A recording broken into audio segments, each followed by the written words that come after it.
Members, good afternoon. We have a quorum, and it is also the appointed time for the meeting. Let me call the meeting to order. Item 1 on the agenda, confirmation of minutes of the last meeting. The meeting minutes for the meeting held on the 6th of February have been issued to members. The clerk has not received any proposals for amendments. May I ask members to confirm the minutes, please? No objection. Thank you. Item 2, information paper issued since the last meeting. The clerk issued 1 information paper. Details are in the revised agenda issued to members on the 8th of May. Okay, if there are no comments, we can go to the next item, date of next meeting and items for discussion. Members, please refer to the list of outstanding items for discussion and also list of follow-up actions. The 10th of June is a Wednesday, and the Legislative Council meeting may well go on till the 12th of June. Therefore, our regular meeting for June will be rescheduled to the 15th of June, a Monday, at 8:30 in the morning in room 3. Proposed agenda items are 1. Art Development Matching Grants Pilot Scheme. Members have required this panel to discuss this item. Secondly, an update on sports policy. Actually, this item may well also cover items 3 and 4 in the list of outstanding items for discussion. They are very much related. So we would ask the administration to include items 3 and 4 when it takes up item 2, an update on sports policy. Members, any comments on the items for discussion at the next meeting? I remember very well when we discussed sports policy with the Hong Kong Sports Institute, there was a lot of discussion on the education side, and some members said that if we were to revisit sports policy, we would ask the Education Bureau also to send representatives along. I think that is important. I hope members will agree that we would require the Education Bureau to send representatives to the next meeting. If there is no objection, I will ask the administration, the clerk, to talk to the administration. Since education officials will be invited, we can also invite the education panel members to participate in that meeting, because experience tells us that sports policy would certainly also link up with school promotion of sports. Okay, if you don't object, we will act accordingly. Item 4, proposed open space project at Heng Hwa Street West, Sham Shui Po. Since this is a funding request, all members of the council have been invited to come to this meeting. I would remind members again that when you speak, you must remember ROP 83A with regard to declaration of interest. And 83A stipulates that members must not move any motion or amendment to any motion or speak on any items at the meeting with which members have direct or indirect pecuniary interest unless you have declared the relevant interest and its nature. Therefore, if members have such interest, please do declare such interest and its nature before you speak. I will now ask Mr. Tseung, Secretary for Home Affairs, to introduce the paper, and then members can ask questions. Secretary, thank you, Chairman. This paper introduces to members the proposed open space at Heng Hwa Street West, Sham Shui Po. It is to be at the junction of Heng Hwa Street West and Tong Chau Street. It is a proposed open space for recreation. It would include a 7-a-side artificial turf football pitch, a children's play area, and an elderly fitness station area, and also a garden. We hope that within this financial year, we can put the item to the PWSC and FC for funding support. We hope we can start the project in the first quarter of 2016 for it to be completed in the third quarter of 2017, and we urge members to support the project. Thank you, Chairman. 2 members would like to speak on the item 3. And the order is Helena Wong, Kenneth Chan, and Vice Chairman. 4 minutes each. Dr. Helena Wong. Thank you, Chairman. The Democratic Party supports the project. We are very happy to see that finally it can be started. In the vicinity, we have LegCo and the 4 main private residential developments. This is an important open space, and we'd like it to be started as soon as possible, but we have the following comments. Number 1, I can see that you have a children's play area with a designated area for tricycling. I'd like to know whether there were complementary facilities.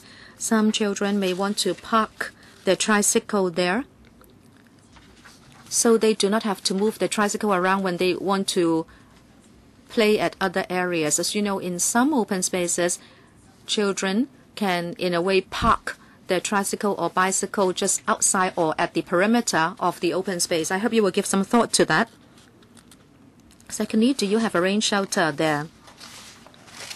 Elderly people and residents may still want to do Tai Chi or practice fitness exercise in a sheltered area. And number 3, if I may look at the cross road boundary, I can see that you have such a facility near the left side. But then near the fitness station for the elderly and also children's play area, there is no road crossing facility. But as you know, right across that area, there is a school and some residential developments. I'd like to ask you whether you can provide a road crossing facility near the entrance to the park or open space. Can I please defer to the LCSD for answering the question? Yes, please. Thank you. Thank you for those questions. Number 1, complementary facility for the tricycling area. Dr. Wong would like to allow for the parking of tricycles. First of all, the open space only measures 0.8 hectares in size, but it has to include a lot of active and passive facilities, including a 7-a-side football pitch. Please speak into the microphone. And also a children's play area, as well as the tricycling area, and also fitness stations for the elderly, and also a garden for passive recreation. The District Council has asked us to put in more facilities, but we are constrained by the area. So we have already tried our best to include all the necessary facilities, and we don't have a lot of space left. Dr. Wong has asked for parking for tricycles. Actually, in LegCo Park, which is an existing LCSD facility, we have similar facilities. In other words, children can also play their tricycles there. That park has been in use for 10 years, and we are aware that very often only very small children, like toddlers, who will use tricycles. Usually their parents take them there, and sometimes their domestic helpers take them there. And they do want to take very good care of their tricycles. When they have finished playing with the tricycles, they will take them home, and they have not asked for parking their tricycles anywhere in the park so they can come the next day. Chairman, no, I'm not asking for a big area. I am just talking about maybe a horizontal bar, but if they play there every day, they may want to leave their tricycles there. I'm just asking for a very small area for the parking of tricycles. Next member, Kenneth Chan. Thank you, Chairman. Sorry, what about the other 2 questions? Your time is up. I will ask the Bureau to answer your questions if there is time. If not, they have to give a written reply. Dr. Kenneth Chan, if I may look at the schematic plan, there is a pet garden.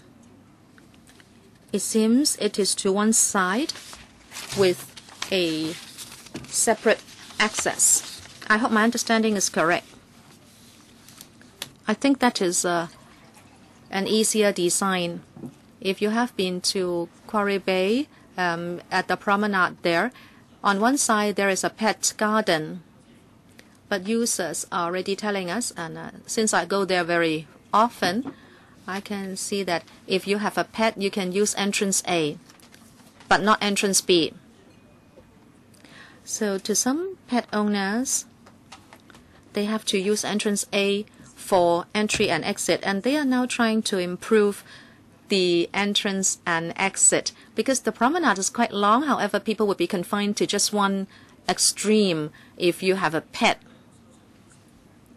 I therefore would ask you to think about this. Maybe you need to do some improvements after the open space comes into existence. Looking at Sham Shui Po here, I think you have solved the problem because you have provided a separate access for the pet garden. I'm just telling you that other pet gardens may not have easy accessibility and you might need to do some improvements. Secondly, benches with covers. The design of such benches, I'd like to know whether you have taken into consideration the need of the elderly, wheelchair-bound people. I hope you will make it easy for them to access such benches, because I have seen covered rain shelters.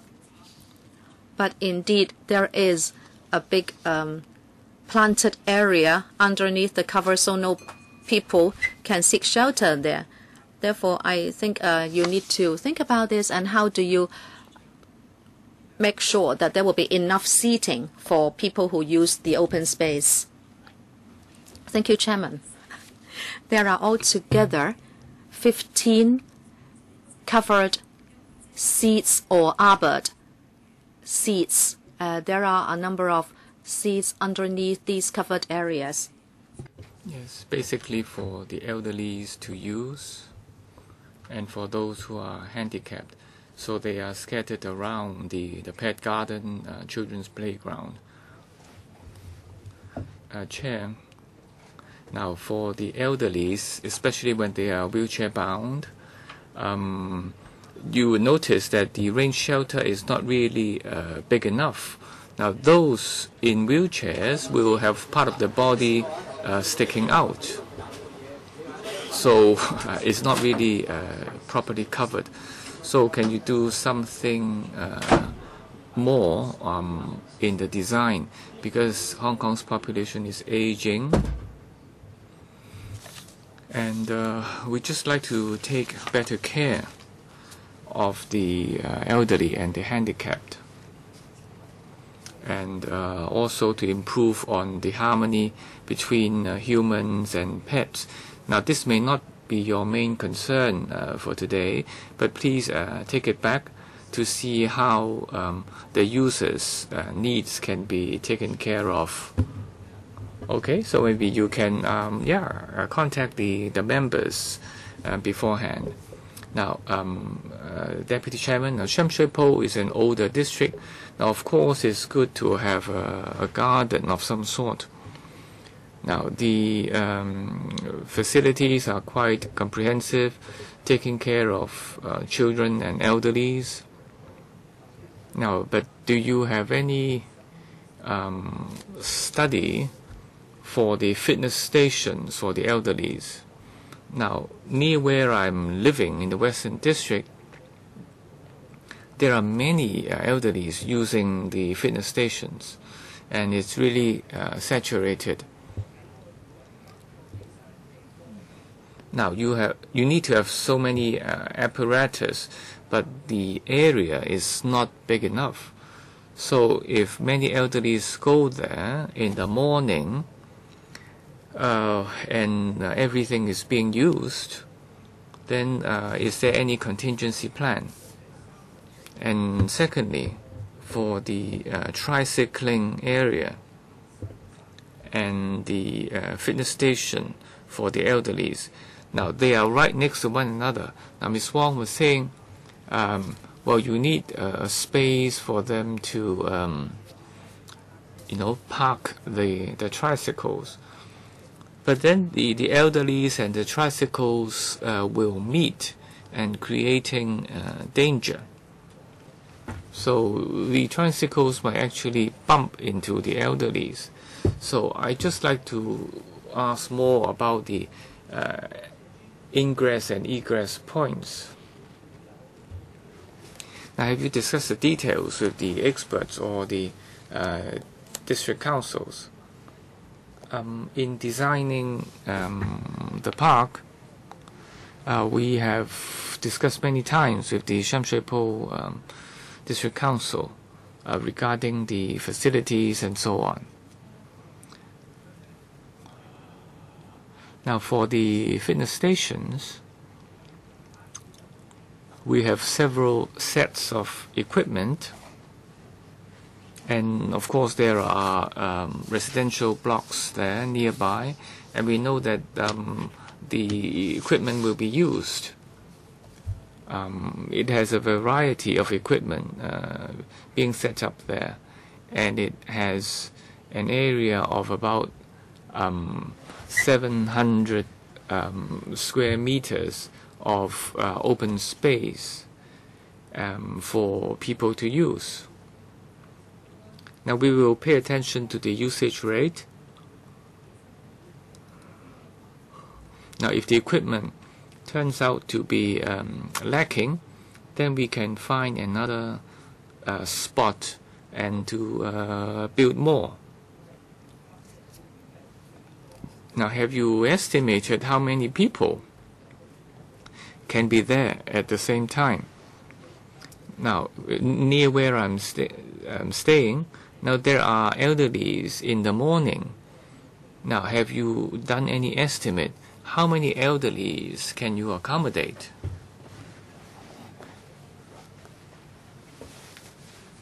We have set up 3 sets of equipment, and people will have to take turn to use them. We cannot build enough for everyone to use at the same time. Well, we have several sets, and if there are more elderlies, well, they will have to take turns.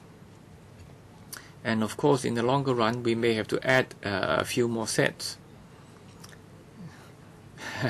So what we are saying is 3 is not enough. You might as well produce more now.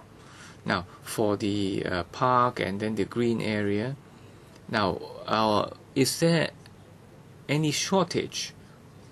Because Sham Shui Po is densely populated, and there's shortage everywhere, really. But based on your planning standards, is there any shortfall?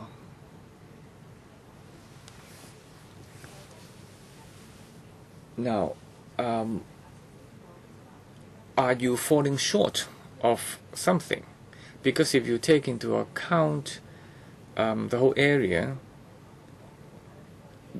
the government also takes into account the facilities provided by the private tenements. Now, we object to that, because the middle class housing estates, they might have very well equipped areas, but they are not for everyone to use. Now, if you take those aside and just look at the public housing areas, is there a shortfall? If so, by how much? Now, who would like to respond? Recreational playground or open space. If you follow the Hong Kong planning standard and guidelines, now Sham Shui Po, we have 68 hectares and 11. Yeah, can you please speak up? Yes. So, Sham Shui Po, Now, we have 68 hectares, and Housing Department has 31. So according to the planning standards, we require 79.8 hectares, and Sham Shui Po has 19 hectares excess. So this is exceeding the planning standard and guidelines. So for Sham Shui Po is already not bad. Now, I don't belong to the Sham Shui Po district, but I go there. Now, your figure of 79.8 hectares, now how many of them are easily accessible? Now, if they are all along Nam Cheong Street, Long Cheong Road, rather than near the housing estates, convenient for the elderlies, then even if you exceed the Hong Kong planning standard, the public cannot use them. So can you tell us the distribution of these various open spaces? Yes, we can provide these after the meeting. Madam Cheung, Lai Wan. Thank you, Chair. Now, for this new open space, I'm sure the residents nearby will welcome that. Now, informal investigation shows that they like the pet garden very, very much. Now, that being the case, we hope that the pet garden can be really up to par and not like the situation in Central along the promenade there, when you have bars and so on, the gaps are too big and the dogs can escape. So I think you can have some design like the dominoes, and then the gaps would allow the pets to escape. So can you please pay attention to that? Now, apart from this, can I ask the government representatives? Now, the pet garden, there are white spots there. Are they a walking trail? Monsieur, yes. Yes, they are hard paved for the pets to run around, and the green area is grass, again for the animals to run. So it's soft ground and hard ground provided. Now, I have one suggestion. Right next to Annex 1, Enclosure 1, on the left, near the West Kowloon Regional Building, you have half hard ground and half grass or turf, and the animals can actually go out there. Is that right? Yes. Now, can you use the same type of ground? Now, why do we have a pet garden? Well, not just for the animals to run around.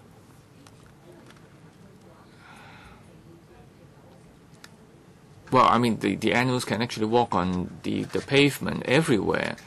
Now, the point in having a pet garden is for the dogs to actually run. And that's really lacking in Hong Kong. So can you set aside an area, maybe right next to the West Kowloon Regional Building, giving them the same ground so they don't have to straddle both types of ground? I think the hard ground is good because the dogs have to exercise, and then the hard ground can actually train their claws and their nails. Now, on the bottom left of the garden, you can have more grass. On the top, you have hard ground. I'm just giving a suggestion. Please give this some thought. I am pretty expert in training dogs. Next, I see that we have a service building, and it's pretty sizable. Can you make it smaller and turn this into 2 stories? Is the present design 1 story? Yes. Well, you only have 4 minutes, so please be brief. Now, the pet garden or the ground material, yes, we can give it some thought, and thank you for your suggestion. Now, the building you refer to has the basic changing rooms and toilets and offices, as well as nursing stations for mothers. And if you go upstairs, it's not really that convenient. So we try to provide them on the ground level. Yes, maybe move the changing rooms upstairs so that the garden users can benefit from the ground level. I'm sorry, time is up. Mr. Leung. Now, the District Council supported this, so this must be pretty important. Now, the footprint is actually small, and everything is packed together. Now, the 7-a-side football pitch actually charges and not open to the public free of charge. But then all the entrance and exits are shared, and then they have to use the same entrance and exit points. And it seems that this is the best you can do within the constraints. So you have a bit of everything. Well, that's my impression anyway. Now, if you look at on the 3 sides, they're surrounded by 3 secondary schools and 2 primary schools. Now, can the students there use the provisions in the open space? Now, schools will have a basketball court, but certainly not soccer court. Now, the turf is not free, and they have to hire and to pay charges. Now, do you have any plans to allow the secondary school or primary school students to fully utilize the football pitch, especially during non-peak hours? So please give this some thought. Is the 7-a-side artificial turf the best thing to do? Thank you. Secondly, many people say the nursery or the compartment for nursing babies is inside the toilets or inside the restrooms. It is not very hygienic if babies are fed there. I hope you will give some thought to that. Therefore, you should come up with better design and arrangements. Thank you. Director, as for the 7-a-side soccer pitch, it is going to use artificial turf, so we charge for its use. Now, why don't we consider free facility using hard ground? We have discussed this with the Sham Shui Po District Council. In Sham Shui Po, there are 17 hard surface soccer pitches, 4 using natural grass and 1 artificial turf. There is a big demand for natural turf and artificial turf grounds because they are better facilities for both training and actual matches. Because of the demand, we like to provide another artificial turf football pitch. The District Council has supported this move. Thank you, Chairman. Yes, Mr. Leung. But if you charge people a few $100s a match, how can the students afford it? Can you give us the utilization rate of artificial turf grounds around the area? Yes, Chairman, 80%. utilization rate has been recorded for artificial turf in the last 2 to 3 years, and for the natural turf grounds, the usage rate is 100%. We have received demands from schools and other people. If schools come along to book those venues, they enjoy a concession. Last one, Andy Chair, or Tony Chair. Chairman, I basically support the project. I have heard members say, like Mr. Leung Chi-chang, he says this is quite crowded, but this is Hong Kong. We have to make the best use of the land. 0.8 hectares for this one. It's like 80,000 square feet. It's not big, but it is quite good for a park in the urban area. And I support the multi-use approach. But when we do detailed design, we can further polish the plan.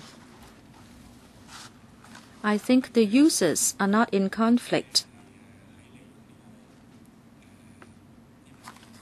Chairman, when we make use of this site, and we can see a 300-meter boundary. Chairman, we now talk a lot of doing sports. People love to run or jog, and they run on our streets. It's actually not a good idea, but they have nowhere to go. Can you consider adding something to this open space? And that is for you to provide maybe a narrow one, but a jogging trail around this open space.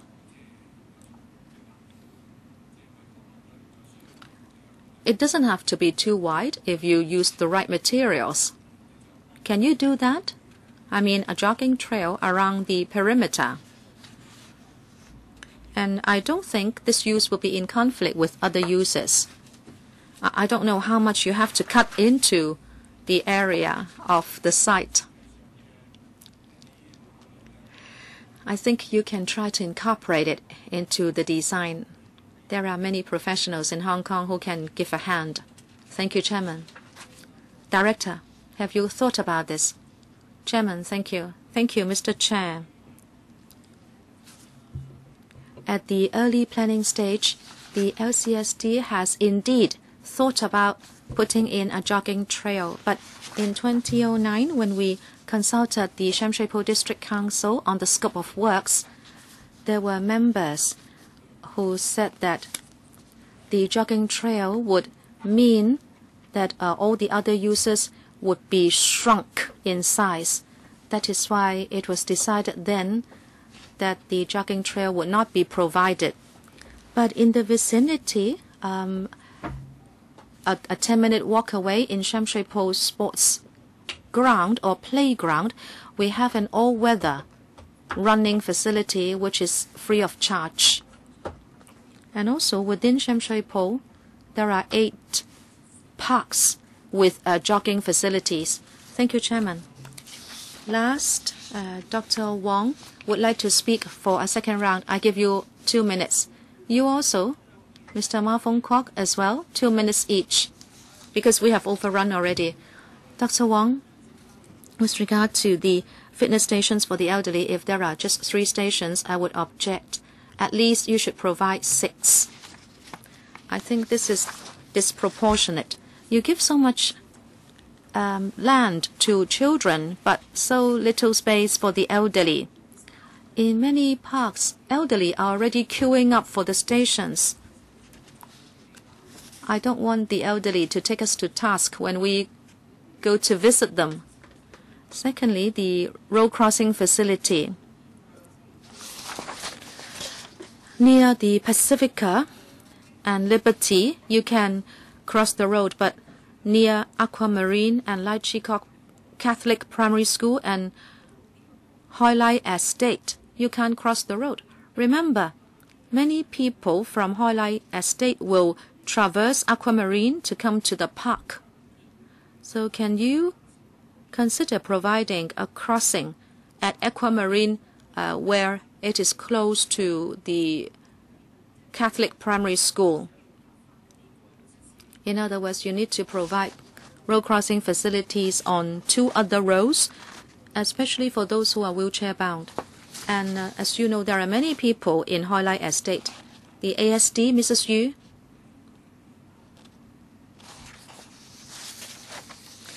At Henghua Street West, from the footbridge to Sham Wong Road, there are already 3 crossings. And also on Hoi Lai Estate side, on Sham Wong Road, there is also a crossing leading people to Tek Ching Secondary School. So people can access the park on that side as well. The park itself is quite accessible now. If you want to add more crossings, we need to consider the stopping time of motorists. And if there is a need, we may have to talk to the transport department. I would say you should talk to the TD so people from Hoi Lai and also Aquamarine can access the park. What about fitness stations for the elderly? Can you add more? Well, because 3 stations certainly will be insufficient. Thank you. Well, as you know, we don't have a lot of space. Yes, we can look into the issue. But if we add more stations for the elderly, we may have to cut into the space for other facilities. What about opposite the sheltered orange shelter where there is a green area? Can you place 3 more stations there? Okay, you should go back and consider all these views. When you go to the PWSC, you have to be equipped with answers. I have to allow Ma Fong Kwok to speak 3 minutes because we don't have enough time. Well, I have a very simple question, Chairman. I'd just like to say, and I won't be long, because if the District Council has discussed it, the District Council should know what their residents need most. What is important is I support using this space for leisure and cultural facilities. And I think what Mr. Leung Chi Chang said is important. The schools around the park do not have a soccer pitch. Can you allow schools in the vicinity to enjoy priority to use the soccer pitch, especially in non-peak hours? Like when you manage the soccer pitches, please think about allowing schools to use it with priority and maybe free of charge. Please consider this. All right, department.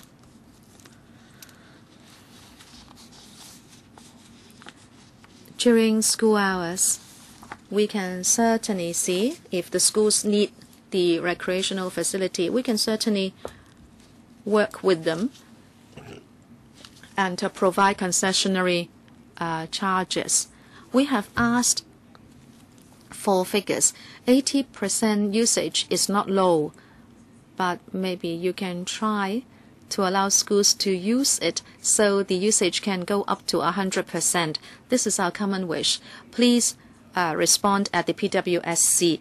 That's all for the item. Can I ask members whether anyone is in objection to submitting the item for discussion at PWSC and FC? None? Okay, thank you very much, the Bureau. Next, item 5, signature projects. For Kwun Tong, Yau Chim Wong, Tuen Mun, and Yuen Long District Councils. I'd like to ask the clerk to invite our guests to come in. Since this is also a funding request, all members of the council have been invited to attend the meeting. And again, I have to remind members to comply with ROP 83A with regard to declaration of interest. 83A stipulates that members must declare the nature of their interest if they have direct or indirect pecuniary interest related to the item under discussion. So I would remind members, if you do have direct or indirect pecuniary interest related to the items under discussion, you should disclose the nature of such interest before you speak. The Secretary will introduce the paper. Is it that, like before, there are also district councils which are going to introduce their own papers? Please be seated. When you have settled down, I will ask you to speak. Members, please know that the administration has already provided a very detailed paper, and that is CB2 1381-03.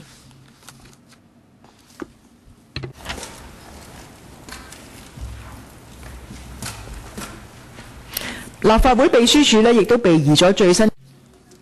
The LegCo Secretariat has also provided an updated background brief, and that is in CB (2) 1318-04. Mr. Tenka Pugh has also written on the 20th of April to inquire about the progress of SPS projects. The administration has already responded to the views of Mr. Tang, and that is in a paper submitted for this meeting. That is for your noting. If the Secretary and other guests have settled down, Secretary, please introduce the paper. But before he does so, on behalf of the panel, I'd like to thank the District Council Chairman and members and also district officers for coming to introduce your projects to us. Mr. Tseung, I think it will be mainly up to District Council Chairman and District Officers to give an introduction. And the last meeting, members have already supported 5 SPS projects of 4 District Councils.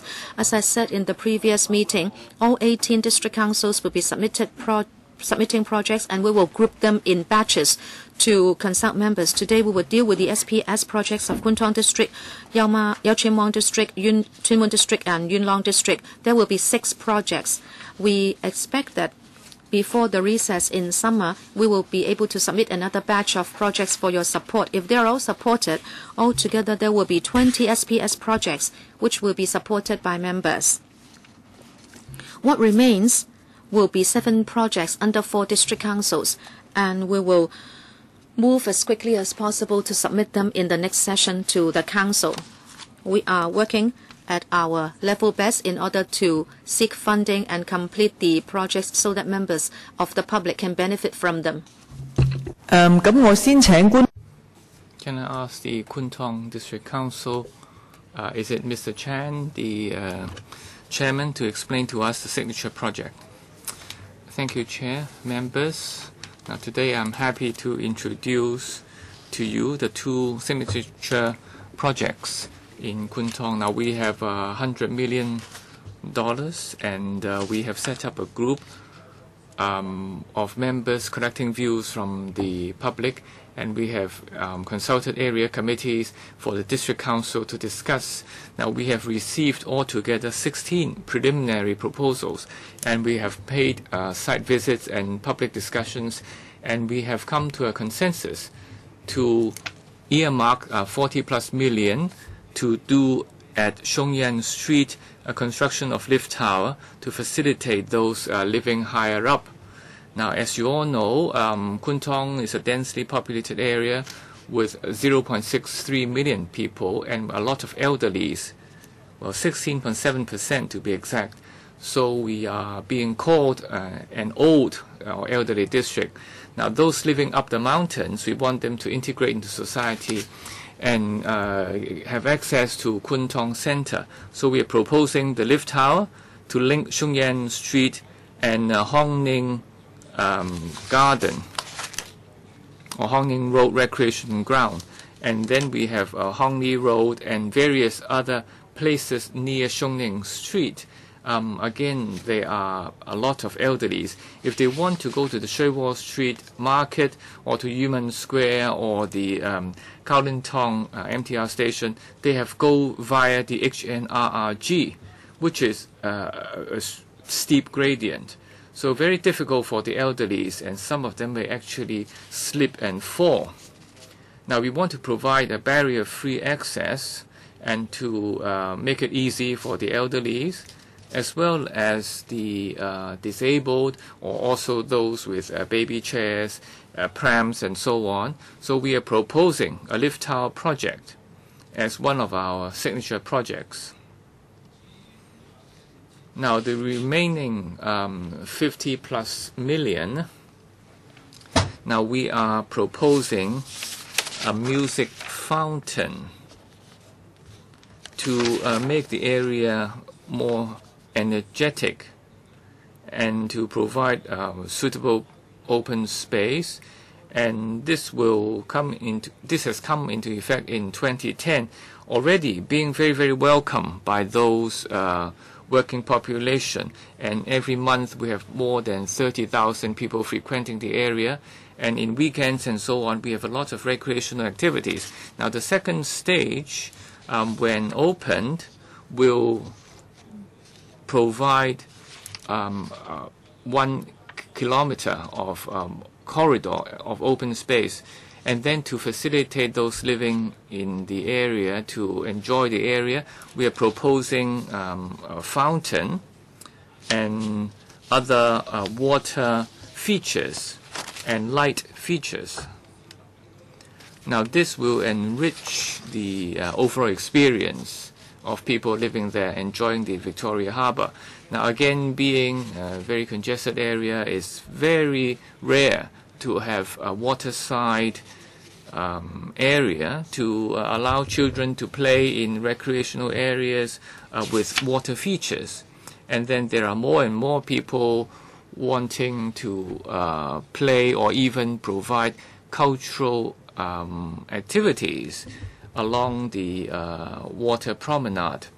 And then there are certain more active plays possible and cultural activities. Now, I will pause here, and then if you have questions, we'll be most happy to take them. And we look forward to your support of our signature projects. Now, we have Mr. Chen from Yau Chim Mong District. And is Mr. Chen, you're going to introduce the paper? Yes, thank you. Now, thank you, members.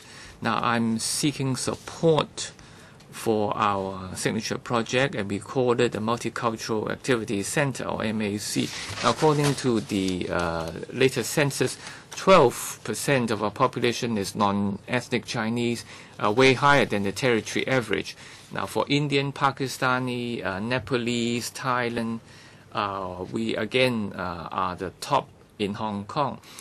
And in 2013, in April, we want to provide a very harmonious plan to allow these different ethnic groups to integrate into society. Now, our center will be in Jordan. We have a single block, and we have a hall, and then a rooftop garden, as well as other facilities. Now, both the exterior and internal walls will be decorated with ethnic cultural paintings and other artistic features. Now, the center will be managed by our facilities, and then partners will be picked to organize seminars, discussions, and exhibitions, as well as to cater to the needs of the ethnic groups and the low-income groups. We provide translation activities and other sorts of training, as well as after-class support or remedial lessons. Now, we have got District Council support, as well as ethnic groups, different units of the ethnic groups support, and they are upstairs, about a dozen of them. They are the ethnic group leaders showing concern and support for our projects. Now, apart from the 2013 consultations, the 2 rounds, now we have worked through our 4 area committees, as well as other working groups, and work in conjunction with the ethnic groups themselves, and all those attended supported this project. Now, our District Council want to promote ethnic group harmony, and we are hoping very much that our Jordan landmark office can have your support. Thank you very much. Next, we have from the Tuen Mun District Council. Is it Mr. Leung Kin Man? You are the spokesperson today, right? Thank you. I would like to introduce our signature project. Now, we have various working groups and discussed in depth, and together with the Home Affairs Department in 2013 we have roving exhibition, and we have made introductions, and then we have enjoyed widespread support. This will be one of our themes. First of all, to introduce to improve the Tuen Mun River project. Now, this has all along been our core project. Now, we have done a series of programs to revitalize the shores and to make the areas more vibrant, but we still have to do more. Now, the proposed area now is to include the reconstruction of a site near the Choi Yi Bridge, and then the existing railing at the riverside area. We hope to be able to provide more open space, and then special lighting arrangements, and to attract more people. Now, in 2015 and the 19th of January, we have had the design and production artwork done, and the estimated funding is 67 million. Now, the second project is a youth development project. Now, we are one of our youngest district, and we hope to be able to provide both hard and software to support the youngsters. So we hope to be able to do more for the youngsters. So with the various help of government departments and non-profit bodies, we are going to have a whole series of partnerships. And then we have 4 proposals received, and then we have picked the Yen Oi Tong as our main partner. And they're going to organize what is known as a youth space to provide various youth services. And renovation will be done and would allow some sort of a coaching and mentorship schemes, and to provide some sort of a social creativity program.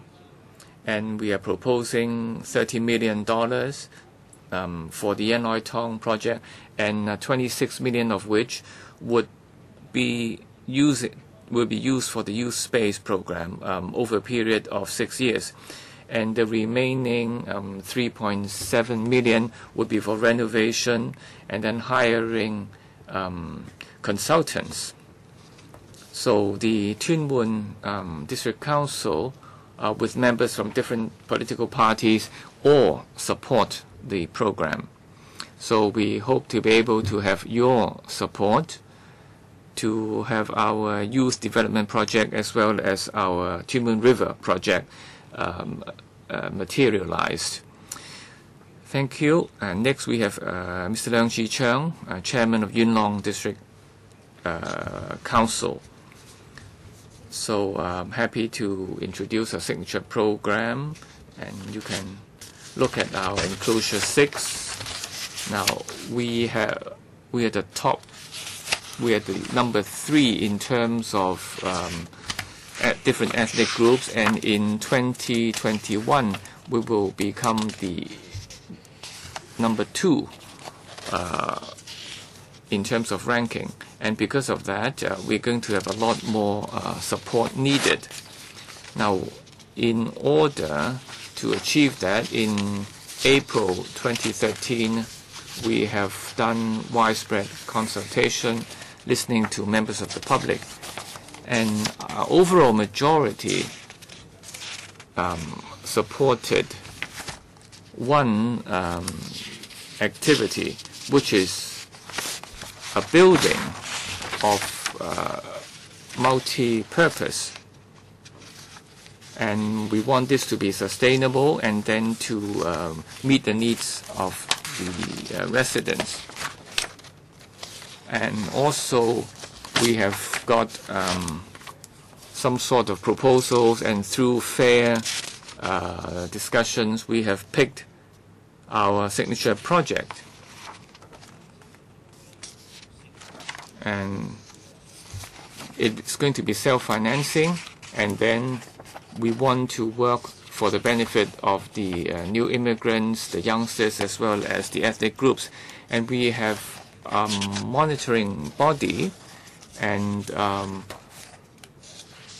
with over 40 years experience and relevant expertise as well as resources, and they have proven their reliability. And we want to increase the we're going to provide $30 million support for this project, and $24 million of which will be passed to a designated government account, and then another $2 million or so for hiring of consultants, as well as other preliminary work. And it's going to be in the center of Yuen Long. That's going to be the site and open space there. And we're proposing a town hall with an area of 3,900 square meters with various rooms and facilities, and also easily accessible. And we are going to be able to help those people moving into the area very soon.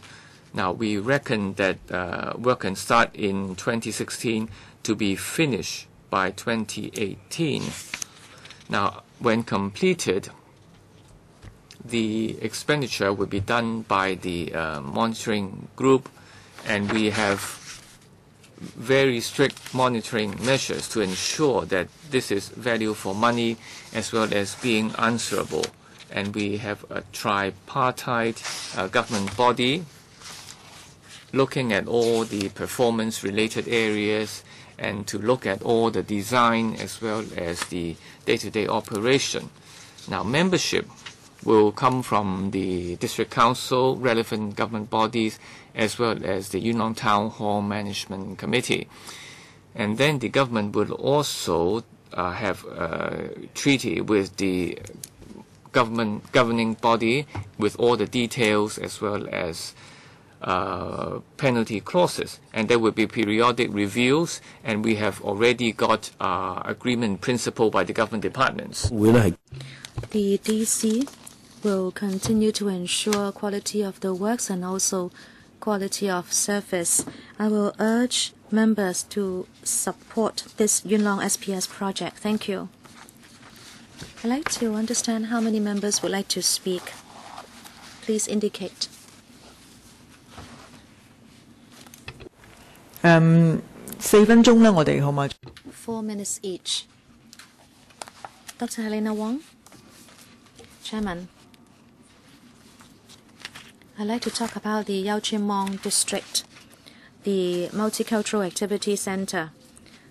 I am aware that there are many ethnic minorities there, and at Sai Kung Street Garden, there are many people playing there all the time. My question is, you are building this activity center, and you say that there has been an open and fair selection committee, and you have already chosen the partnership organization. I'd like to know how you did your tendering exercise, how many came along to apply, and how did you select this partner organization, on what criteria, and how long will they be able to operate the center? And what about other organizations which would also like to promote ethnic harmony, and if they are not the partner organization, how can they use the center? Is it for the district officer or the chairman. Thank you. The DC, on the 25th of April 2013, it was the day for our meeting, and then we agreed to delegate to the DFMC to discuss and follow up on this SPS. And on the 16th of May and also the 4th of July 2014, we chose the partner organization, and the criteria for selection include the operating ability, management, and also operating ability, their experience, and also the cultural value. On the 30th of July, we advertised on in Mingpao, Hong Kong Standard, and also our own website to invite tenders. Also, in the same year, on the 2nd of August 2013, we invited 13 NGOs serving the ethnic minorities to submit proposals. And by September 2013, the deadline, we received 2 proposals, one from New Home Association and 2 the Methodist Church organization. Why did the other one lose out? At the meeting, we gave detailed consideration to the tenders submitted by the 2 organizations. We also had internal marking sheets which are anonymous, and in the end, New Home Association got the higher mark. So the DFMC chose the NHA. What is the difference in the scores? And also, what is the full mark available? I don't have the information. Maybe I can submit the information to you later. Chairman, my question is, there are many civic organizations serving the ethnic minorities.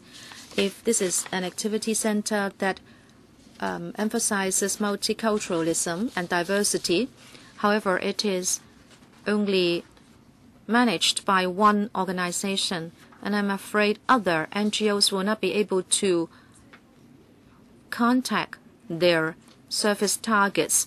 Well, yes, by having one partner organization, you can do easier management, but can you have different rooms within the center? Say, for example, the Methodist Church is happy to provide service, and also other NGOs. So they can come into the center, and the service targets will know the other organizations that can serve them. District officer or chairman? Thank you. As I said, New Home Association has won the tender, and it is not possible to allow different organizations to manage the center, but the activity rooms and the hall can be leased out. And on special days, in fact, one day every week, we would allow ethnic minority units and registered NGOs in the district. They can come to use the center free of charge. I will read out the names. Ann Chang, Wu Chi Wai, Ip Kwok Him, Deputy Chairman Claudia Mo, Tony Chair, Lem Tai Fai, and myself. Did I miss out anyone? If not, we'll continue. Ann Chang. Thank you, Chairman. We know that Yau Chim Wong will build a multicultural activity center. I think it's such a good idea. Here in LegCo, we would be vetting topics that relate to the whole population of Hong Kong, but in our population now, there are more ethnic minority people. If we can build a center just for them so they can congregate there, I think it's something very good. I have heard Mr. Chan replying to Dr. Helena Wong saying that 2 NGOs have applied to operate the center. I'm of the view that when we select and award the tender to the operating organization, we must consider one point. As far as I know, the Methodist Church organization is a Protestant organization, but ethnic minorities usually are followers of Islam, Hinduism, and other religions of that category. So it shouldn't be for a Protestant organization to operate this kind of center, because the service targets are of other religions, and I would ask you to act with caution. My concern is more about providing a fair charging system to make sure that low-income ethnic minority people can benefit from the facilities. Who can answer? It is also on Yao Chin Wong. Mr. Chen, the chairman? Yes. I'd like to thank the 3 members for showing concern towards Yao Chin Wong. As I said, we are taking reference from similar social welfare organizations when we set charges and also stipulate rules for venue leasing. We will provide concessionary rate for venue use, and as I said, 1 day per week, the facilities can be used free of charge. And ethnic minority groups can also come for ambassador training. They can attend simulated interviews and also receive free employment consultation service. So we will be threshing out the details so that we can give help to ethnic minority families. As to the scoring sheet, this is to answer Dr. Wong. The scoring sheet will give a total of 1,200 marks, and New Home Association scored 910, and the other Methodist Church organization scored 893. As I said, the scores were given anonymously. I still have some time. Well, he used some of my time to answer Dr. Elena Wong, but can you give me back 20 seconds? Well, okay, continue with your questions, but we have limited time. Chairman, I also like to say something about the schematic plan. You have a plant room, lifts and staircases. They already take up half of the area. And also the rooftop. I think that's an excellent idea, but I can see again that what is left on the rooftop for people to sit around and have a chat is again only half of the area. Do you really have to do the design this way? Why don't you leave more space for people to use? I think that's it. Is it still on Yao Chin Wong? Please, District Officer. Thank you, Chairman. Thank you for the question. In designing the project, we have to consider different factors. We'd like to provide enough space for the different services. But since this is a government works project, we have to comply with fire services, building services, as well as other requirements, including facilities for the disabled. So the area is not of a big size to start with, and we also have to comply with all the criteria for government projects. I think time is up. Please be very brief. I think we have already optimized the design. Next one, Wu Chi-wai. Thank you, Chairman. I'd like to talk about the Kwun Tong projects. The first one, the lift tower. I think that's a good one. You are changing the staircase into a lift to benefit the elderly. I think that's an excellent idea. I think you have adopted the right criteria. However, the second one, near the Promenade, you are going to build a music fountain.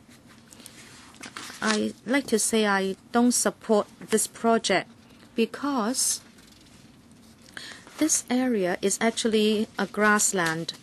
It's a beautiful grassland. We were able to take a look at the environment there a few days ago. In Hong Kong, we lack grassland for the general population. And this has been our concern all along. If you turn an existing grassland into a concrete space and a music fountain, I think that should be quite controversial. And also at the Promenade Park there, you already have a lift tower with a music feature. So if you talk about using music to entice visitors, you already have it. And you also have light features. But you are going to deprive the public of a beautiful piece of grassland. I hope the Kwun Tong District Council can give some more thoughts, because I have seen other district councils think about helping the disadvantaged groups in the district, and I think that lift tower that you're going to provide at Shong Yen Street is a good idea. Well, the DC said, of course, you have already considered different aspects, but I believe the public might not know that the music fountain will be situated on a grassland.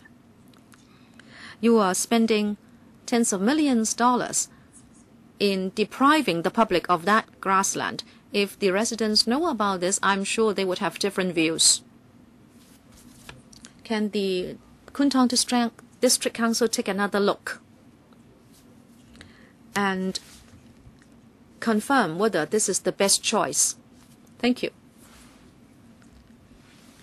Mr. Chen, the chairman, or the district officer? Chairman. I'd like to thank Mr. Wu Chi-wai for his view.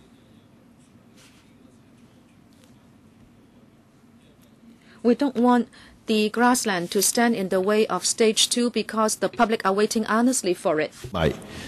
Now, the whole promenade is hundreds of meters long, and the water fountain takes up less than 2% of the area. And the other places, there will be grassland and other facilities. And we have a stretch of 900 meters. If it's grass all along, it's monotonous. So you like to have a variety of provisions. Now, the district council has chosen only 2 out of the 16 submitted. And we believe that this is going to be a good place for people to go to and to let the people nearby enjoy these facilities. I'm Sip Kwok Him. Now, I'm happy to see all these signature projects submitted here. And I believe the District Council knows best what is good for the residents nearby. Now, you've talked about the water fountain. Now, in Zhuhai recently, I had a chance to visit the place there. And they also have a similar water fountain next to a water spot. And it does draw a big crowd. And of course, the area is not large, but if it can bring benefit to the area, that's a very good thing. And I believe that each district has made very good suggestions, and I put in my support. Now, for Tuen Mun, you are suggesting a youth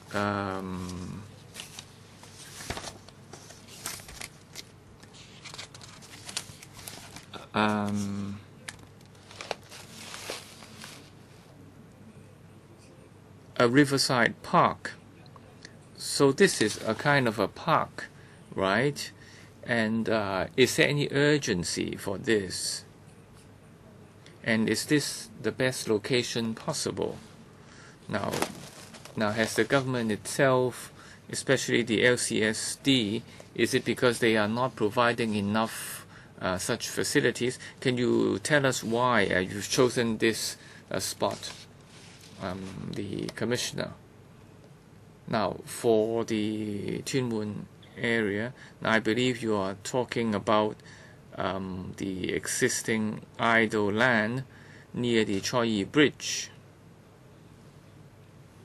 Now, if you've been to Tuen Mun, you would notice that a lot of people frequent that area, Choi Yi Bridge.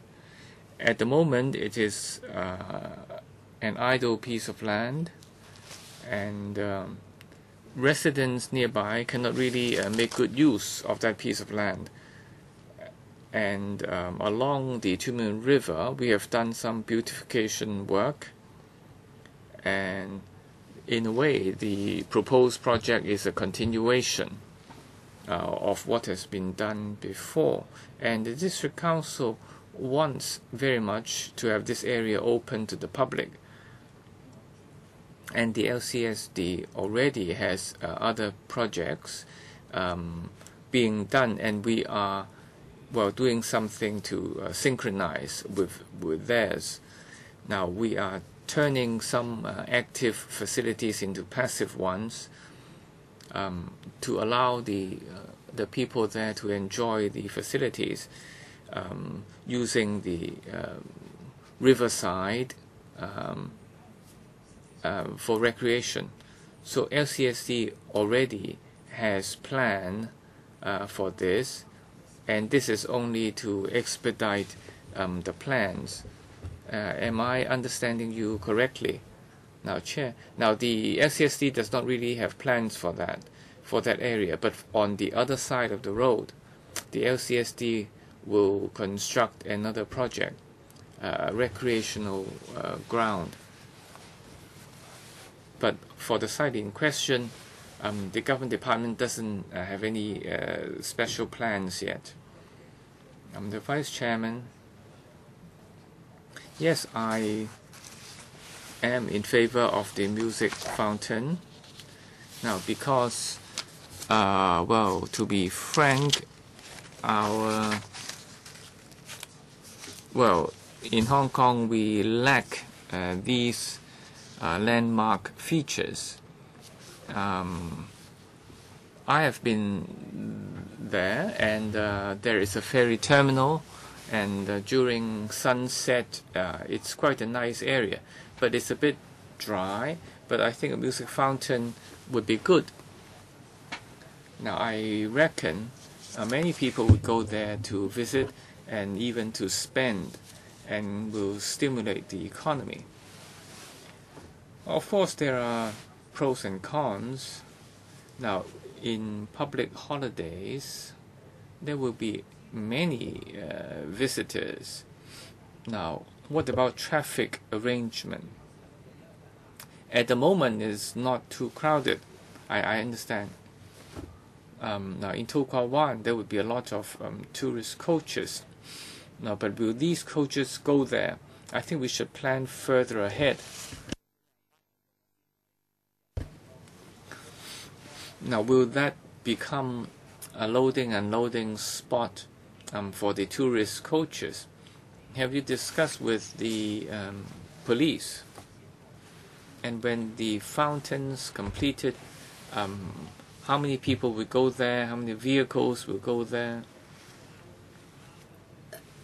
What measures do you have? Who to respond, please? Now, thank you. I believe now, opposite that area, there will be office workers. or factories, and in weekends the offices will close. So if you were to go there, there is a Kwun Tong multi-story car park, and you can park your car there, and then you can just walk down in a few minutes. And because this is a commercial trading area, and in holidays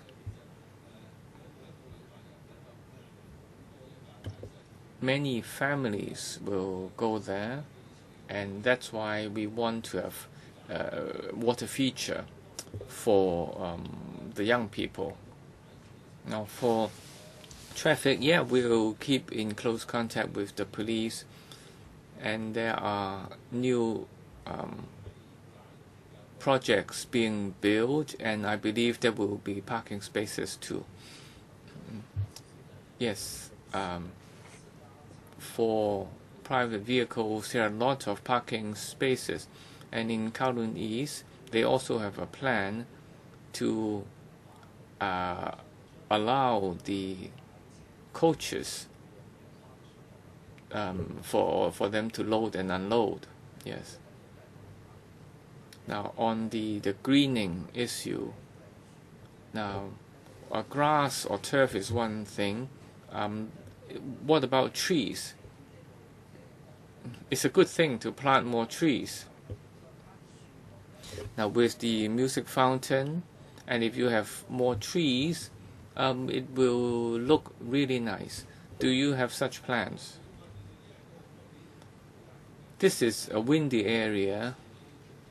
It's not necessarily the best spot for different types of trees, but in fact we are trying out species of trees that can withstand the wind, and there are other greening features that we are trying to provide. Now it's something that we all want to see. Yes, more green features and plants. Now for the Yau Chim Mong area, it does have non-Chinese population, much higher than the rest of Hong Kong, and so for certain streets you have a lot of Nepalese people. Now for the Yau Chim Mong project, I believe this is a really good thing, and it's really helping the various ethnic groups. But now you are really allowing them to be integrated to society, so this is a really good thing, so I'm really grateful for that. I'd like to ask a simple question. Now, if a certain body wants to rent a room or venue to have a sort of a case study, let's say, or a seminar of some sort, is it going to be very cumbersome? Now, because your facilities are to provide for the ethnic groups, am I right? Now my second question is, now for the day-to-day operation and the monitoring, what is it going to be like? And then if time allows, I'd like to ask about the music fountain. Now, I am quite sensitive to fountains and so on, and I'm not sure I like that very much. It was suggested to have one in Tsim Sha Tsui because it was for the tourists from all parts of the world. So, but this one is for the local people. Now, is it a fountain for children to play? My impression is that a fountain is that you mustn't go near it. It's only for you to watch. Otherwise, you might get drowned. Now, and also, we have heard that the fountain takes up only 2% of the area, and then the rest would all be grassland, and the vice chairman also said that it's going to be hard ground. And then for Kwun Tong, I'm going to delay that for now. First of all, the Yau Chin Mong. Thank you, Ms. Mo, for your support. Now, for renting of the venue, we are trying our best to allow the ethnic groups to have an area for activities and to integrate into society. So when we deal with the rental application, these will be our priority criteria. Now, for the locally registered ethnic groups, they will have priority. And the non-profit bodies, again, we will give them a better rate. In our Annex 5, we're going to have a two-tier system, one for monitoring. It's a kind of a monitoring body. It will oversee the whole project, looking at the various partners and the things that they provide, and whether they meet the requirements in our agreement. And we have an advisory committee with representatives from the ethnic groups, and they will be able to make good suggestions. Okay, for Kwun Tong, now can the water fountain allow children to play? There are different parts. One is for display, interactive, and if you were to walk by, then it will spray the water higher up. And then there will also be other water play areas, especially in the summer. It's interactive, yes, for children to use. Mr. Jay, now I'd like to follow up on the Kwun Tong Shungyan Street, the lift tower. Now, is this related to the government's policy of allowing free access for everyone? Is this part of the government's project in this sense?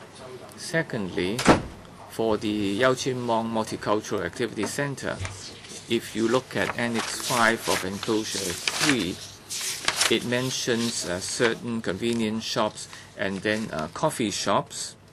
Now, I'd like to ask whether rent will be collected, and if so, how do you set the rent level, and would the income be used for the partners to enjoy? So I have two questions for you, right? First of all, Mr. Chen from Kwun Tong and then Yau Chin Mong. Thank you, Mr. Chair, for your view. The lift tower is not included in the Universal Accessibility Program because in that program we are talking about lift towers taking people to a footbridge when they cross the road. But this one allows us to go up a mountain, and it is on a very steep gradient. Last time, together with bureau directors, we paid a visit there, and shop owners there have said that once a week an elderly person will require an ambulance because they would slip and they would fall down. So this is not within the Universal Accessibility Program, but something we think is worth our while to do. District Officer of Yau Chin Mong, Ms. Choi.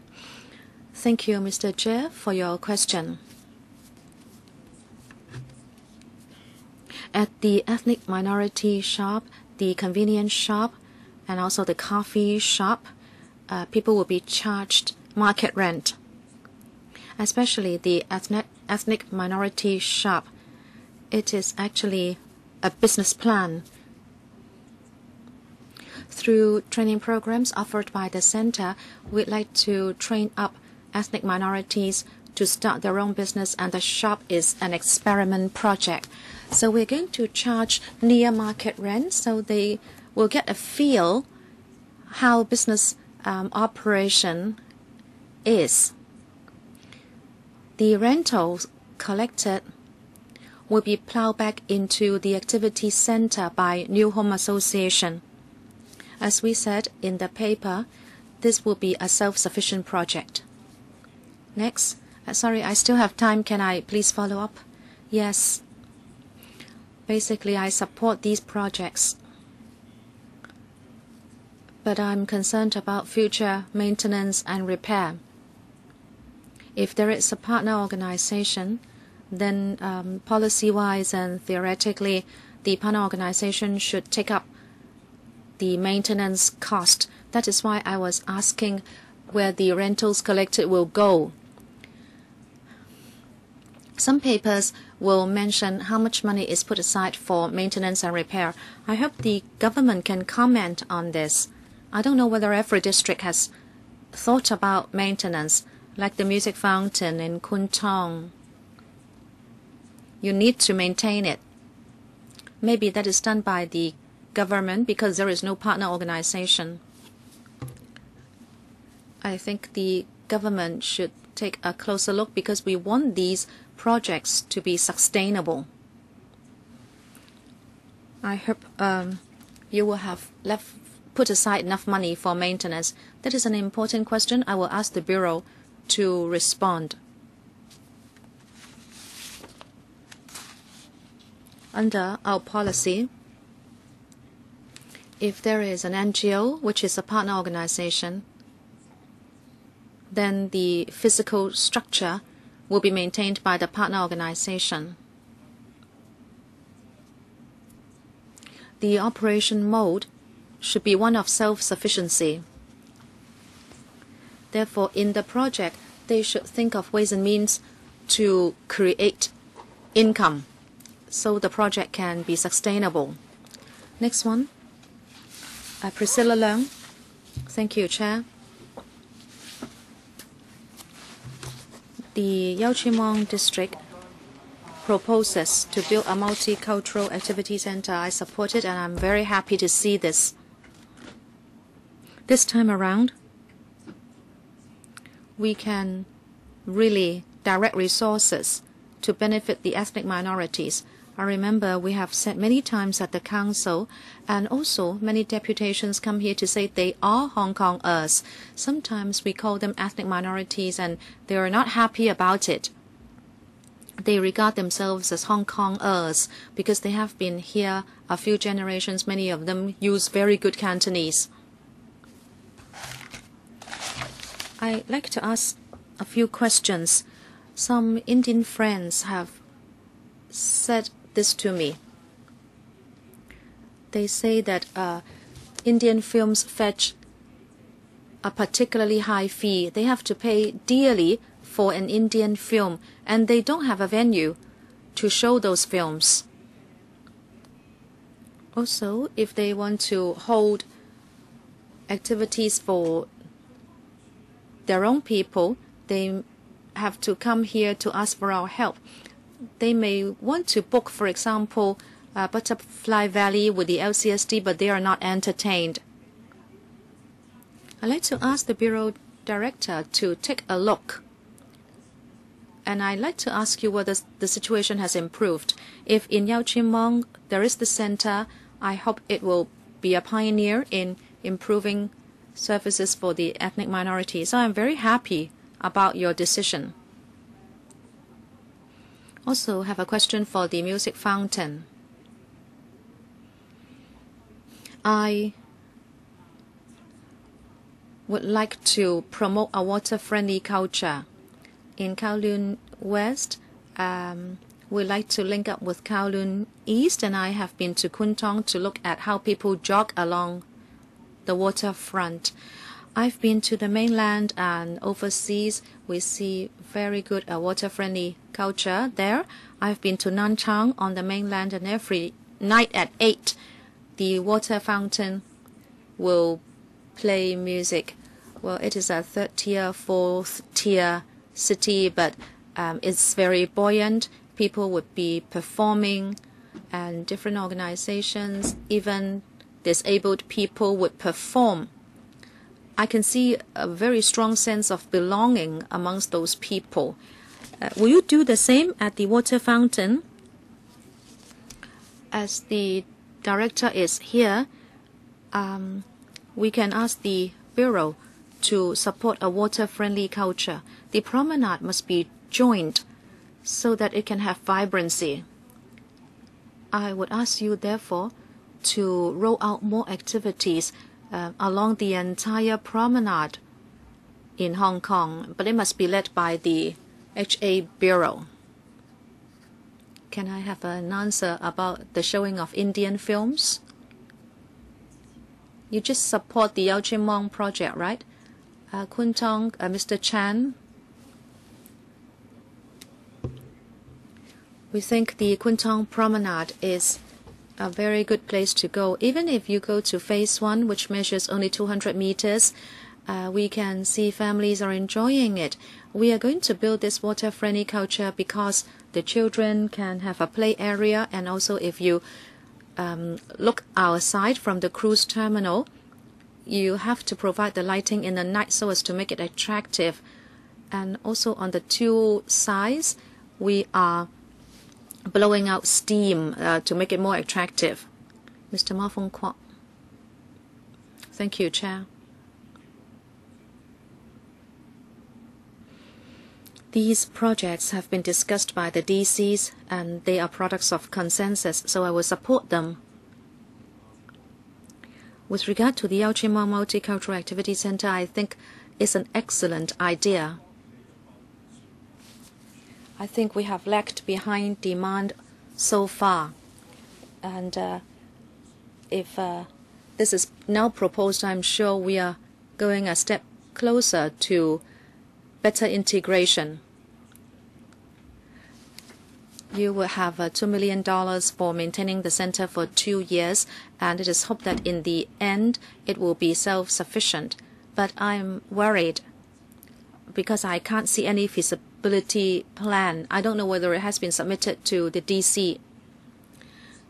Say, what is the estimated income and expenditure for the first few years, so that you make sure it will be self-sufficient in the long run.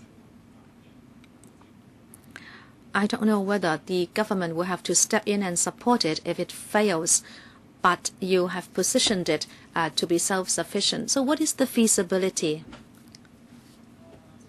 Mr. Chen, the chairman, when we selected the partner organization, we already thought about this because we know that this project is not going to yield profits. They have another center at Battery Path, which is just 1 minute walk away. So the biggest factor behind the selection of this organization is that since it is already operating another center so close by, the two centers can help each other. We don't want them to lose all money and hand back the center to the government after a few years. Thank you. Sorry, I haven't finished with my questions. Well, time is quite tight. Well, okay, fine then. Thank you. Ng Leung Sing. Thank you, Chairman. I will have a short question. The Yau Chim Mong Multicultural Activities Center is going to be multicultural. Very often, we only have cultural centers, but you call it a multicultural center. So we can expect different races to come here. And if indeed it will result as such, it will be of demonstrative value, because in Hong Kong we have multiculturalism. I, of course, hope that Yau Chim Mong will be the demonstrative unit. Listening to Ma Fong Kwok, he's worried about sustainability. I hope the government will pay more attention because, after all, this is going to be an example, but If it fails, it means you would fail in having multiculturalism. I hope you will hold activities there to give display to multiculturalism instead of South Asian culture. Make sure that you showcase Hong Kong culture instead of just South Asian culture. I have heard this New Homes organization, and it's in para 8. You say it has certain experience and resources and ability. I think we can rely on it, but there will have to be proper monitoring because it may not be easy. I'll support the project. Thank you. Do you need any response? No. Okay, last one is myself. First round. Every time I see these SPS projects at the LegCo, I'm very happy because DCs have collected wisdom and many of their projects are very good value for money. You are given $100 million, but the Yuen Long DC will be raising donations to provide another town hall for the public. You didn't get a lot of questions, but I'm sure the public will receive it with open arms. And also Tuen Mun, the Yau Chim Wang Cultural Center, multicultural centers must have been long awaited by the ethnic minorities. As you can see, a big group in the public gallery. I'm sure they support you. The Kwun Tong one is also very innovative and is very useful for promoting tourism in the district. I agree with Mr. Ma Fong Kwok that I respect the decisions of the District Council, so I won't ask for details. My only question is for Kwun Tong. I understand, Mr. Chan, you said many times that on Saturdays and Sundays, the promenade is very much frequented by families. My observation is that it's really a very good place for artists and performers to stage street performance. Many arts groups in the community may like to do outdoor performance, but they can't book a venue. I'd like to ask the Kwun Tong District Council whether you have considered allowing this to be turned into a street performance venue, because you would be taking care of the problem of other districts where there is no space and where people are too close to residential buildings. Many people love to do street performance, so we need to find a venue for them. So have you considered this, the District Council? And if not, will you take this on board for your future discussions? Now, Chair, we are already using the space underneath the flyover, providing various venues for young people to perform. Now, so on weekends, you would have a lot of music performances, dance performances, and precisely this is the flyover area, providing shelter in case of rain for people to perform. So it's definitely okay for people to apply to perform there, because for stage 1, you can erect a stage to perform, and phase 2 is even bigger. So looking at the various needs, we can provide a very good spot for the people. So performance venues can be provided. Yes, you are aware that there are different parks in various places of Hong Kong can provide such areas. Now, that being the case, I think you should provide the ancillary provisions. Yes, underneath the flyover you have a stretch of 1 kilometer, and you also have garden where people can actually smell the fragrance of flowers. So we have all the necessary provisions and allowing people to enjoy. And even the view is very nice. You can maybe think about how to help the performance so that they will be attracted to perform in the Kwun Tong Promenade rather than to places that would attract complaints. Now, I think if we were to develop the seaside promenade, well, we can certainly try to promote this and see if they are willing to come along. Okay, all right. Now, I think this wraps up our agenda item. Now, I can only give the remaining members only 1 minute for your last round. Madam Wong, first of all. Chair, I am concerned about what Madam Ann Cheng said, and because the Methodist Church is a Christian body, and it is not suitable. And is it because there are members of the committee sitting there, sitting on the committee, and if you are of the view already that they are not suitable, then the whole thing is not really fair, isn't it? Now, you will have to explain very clearly how come a certain religious denomination is barred from doing this, because you will be violating the equal opportunities provision. If, as Madam Cheng said, if you stop a certain religion from doing something, then you are discriminating against a certain religion. Chair, I just want the agreement to be sent to the PWSC, and then a proper explanation to be provided, rather than one body doing the whole thing all the way through. Now, I believe the Yau Chin Mong District Board would have discussed this, and in the PWSC, members would have the chance to raise questions. Now, I'll just have a quick response. Now, when doing the certain screening, we never take into account the religious background.